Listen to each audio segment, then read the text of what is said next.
Samsung event in Berlin on September 1st has us all waiting. Leaks of an LG Inline and a Samsung Google Nexus Prime coming to Verizon, and Samsung hires the CyanogenMod founder. All this and more coming up right now.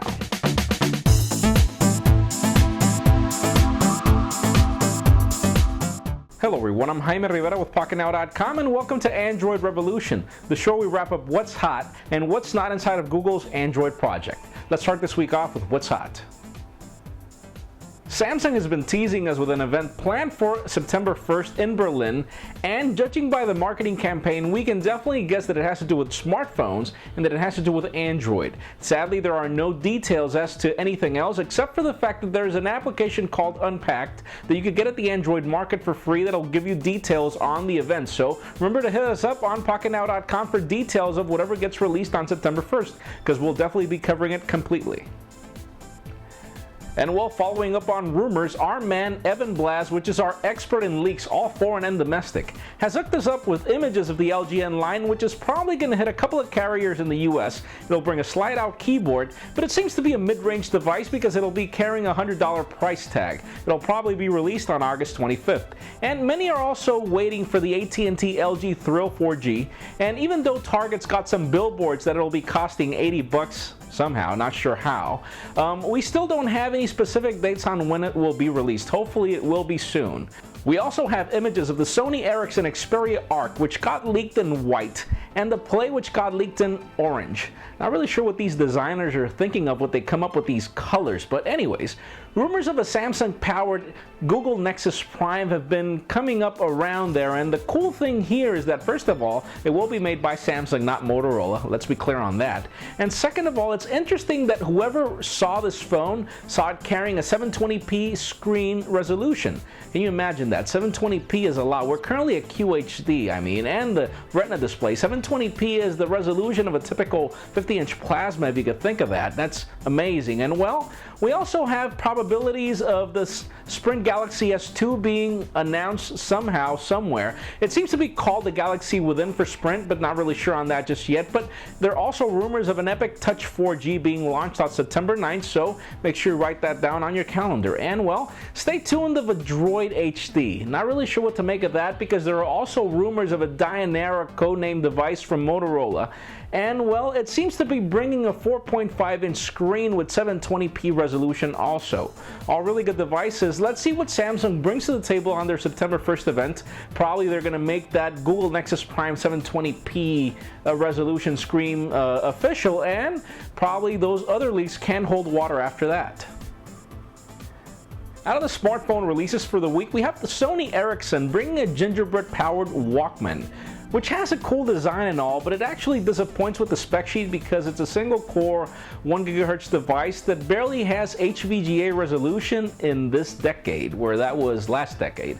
And LG finally makes official their Optimus Soul, which is a mid-range device, single-core 1 GHz processor, the usual specs. No pricing yet, nor US availability either, because that thing's going to Europe, Central America, and South America. Not sure when we're going to get it in the United States. Probably going to get a variant or something like that. Also, the mid-range and cheap Samsung Conquer 4G was also released recently, and well, it'll bring you WiMAX for a cheap price. Really good device for those people who are interested in 4G but not really wanting to pay the price for it. And well, make sure you also catch on Anton's full review of the LG Optimus 3D, which made a 4.5 out of 5-star review. Really good device, actually. And also, we're covering, Dickie Adams is actually covering the Samsung Galaxy Tab 10.1 4G for Verizon. Also a really cool device, really good video reviews as of now. Out of the software updates for the week, we have a more advanced version of the swipe keyboard, making it to more devices than just the exclusive Sprint Nexus S 4G. Not sure why, but apparently it had to do with the fact that people at XDA were able to pull the application and offer it for free. So it's currently free if you want to sign up for the beta. Remember, please do that because most probably they'll decide to sell it. You could probably get a deal if you were an early beta tester. Aside from that, well, Google has just released a version of their Maps application. It's currently in version 5.9 and it brings brings you transit notifications and also bubble buttons, and it's got a lot of really other cool features, so make sure you update because it's free.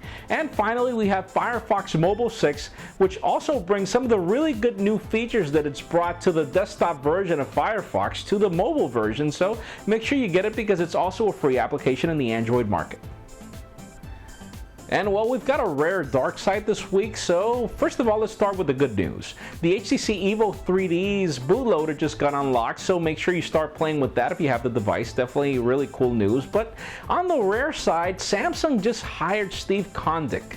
If you don't know who he is, well, he's the famous founder of the CyanogenMod, and well, he promises that he'll continue bringing really cool new things for Samsung devices, but not everybody wants a Samsung device. A lot of people are into HTC Sense and just about everything else, so not really sure what to make of Steve's hire in Samsung. We're definitely happy for you. It's definitely worth it for you. I mean, you definitely deserve it, but let's just hope that Sammy remembers to give you or allow you to have a side job and continue with the CyanogenMod, because not really sure what to expect for the platform after you leave, buddy.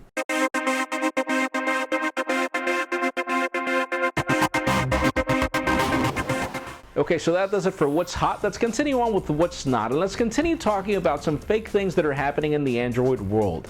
First of all, Joe Levi, our editor, recently found the counterfeit version of Plants vs. Zombies, the game, in the Android market. And it's a completely fake knockoff, a Chinese fake knockoff of the real version that costs $3 in the Amazon App Store. And well, even though this version of Plants vs. Zombies is free, it's kind of a slap in the face to a developer that you allow a fake application to be ported in your Android market when you're supposed to be protecting developers. And you know, in my personal opinion, it could be a person's life's work for an application to be published and then having somebody just counterfeit it. I don't think that should be allowed in the Android market. And well, aside from that, you remember some images, some retail images that we posted of an HTC Vigor being supposedly coming out soon? Well, sadly, those were fake. Imagine this. These were images of an HTC Sensation with a Google Nexus One screen. You know, sadly, counterfeit stuff. But still, you know, HTC, you could probably draw this down because the phone actually kind of looked good. You could probably consider that for future design. That's it for today's show. Thank you very much for watching. I'm Jaime Rivera. Remember to give us a thumbs up if you like what you saw. That's it for now.